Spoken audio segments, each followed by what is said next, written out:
പത്രോ കർത്താവേ, എന്റെ ബർത്ത്ഡേക്ക് ഇമ്മാതിരി കോപ്രായങ്ങളൊക്കെ കിടന്ന് കാണിക്കാൻ ഞാൻ ഇവന്മാരോട് പറഞ്ഞു.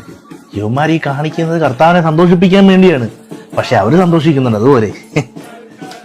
അല്ല പത്രോ, ഈ അമേരിക്ക പോലുള്ള സ്ഥലത്തൊക്കെ ഇങ്ങനെയൊക്കെ കിടന്ന് തുള്ളിക്കഴിഞ്ഞാൽ അവിടെ ഉള്ളവര് ഇതുപോലെ പ്രശ്നം ഉണ്ടാക്കുന്നില്ല. അതന്നെ ഇപ്പൊ തന്നെ റോഡിൽ പ്രദക്ഷിണം ക്ലാസ് എന്നൊക്കെ പറഞ്ഞ് ഇവിടെ ബഹളം ഉണ്ടാക്കി സായത്തന്മാര് പിടിച്ച് വീഴ്ചാൻ തുടങ്ങിയിട്ടുണ്ട്.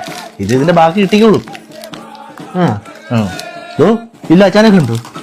വേറെ ഊന്നുണ്ടോ? വേറെ ഞാൻ യേശുദാസാന്ന്. അല്ല, ഇവന്മാർക്ക് എല്ലാ വർഷവും ഈ പാടിയ പാട്ട് തന്നെ പാടാം. വേറെ എന്താ അറിയാമാർക്ക്. പത്രോ, ഞാൻ ശ്രദ്ധിക്കുമായിരുന്നു, ഈ ലോകത്തിന്റെ മറ്റു ഭാഗങ്ങളിലുള്ളവരെല്ലാം എത്ര സമാധാനത്തോടെ ഇതൊക്കെ ചെയ്യുന്നു. അതെ, ഈ മലയാളിക്ക് മാത്രം എന്താ ഇത്ര കുന്തുളിപ്പ്? അവനെല്ലാം ഇച്ചിരി ഓവർ ആവണം, എന്നാലല്ലേ ആൾക്കാർ ശ്രദ്ധിക്കൂ. തലമണ്ട കടി കിട്ടുമ്പോൾ പഠിച്ചോളൂ. വീണ്ടും ആരോ കഥകിൽ തട്ടി, ഞാനൊന്ന് ഞെട്ടി, വീണ്ടും തട്ടി. ആരാ? ഞാനാ. എന്താ എന്തിനു വന്നു? കർത്താവേ, അതോ കേരളത്തിലോട്ട് നോക്കി.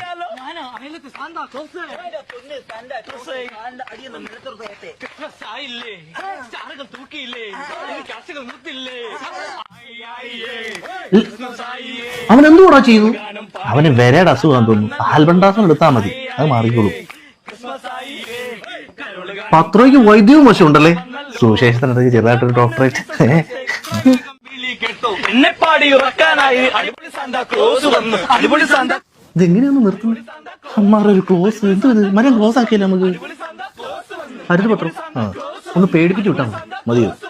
അങ്ങനെയാണെങ്കിൽ ഇതെടുത്ത് ആകാശത്തോട്ട് 4 പൊട്ടീര് പേടിച്ചു കൊടുക്കുള്ളൂ. പത്രോ, പണ്ട് വാള്, ഇപ്പൊ തൂക്ക്. ഫുൾ വയലൻസ് അല്ലേ? ആക്ച്വലി കൊളക്കലി വയലൻസിനാണല്ലോ ഇപ്പൊ ഒരു ട്രെൻഡ്. സോറി. അല്ല പോട്ടെ, മൊത്തം കടവും കിടക്കണിയാ. അതെ അതെ, അവന്മാർ അങ്ങനെയെങ്കിലും ഒന്ന് സന്തോഷിക്കട്ടെ. കറക്റ്റ്.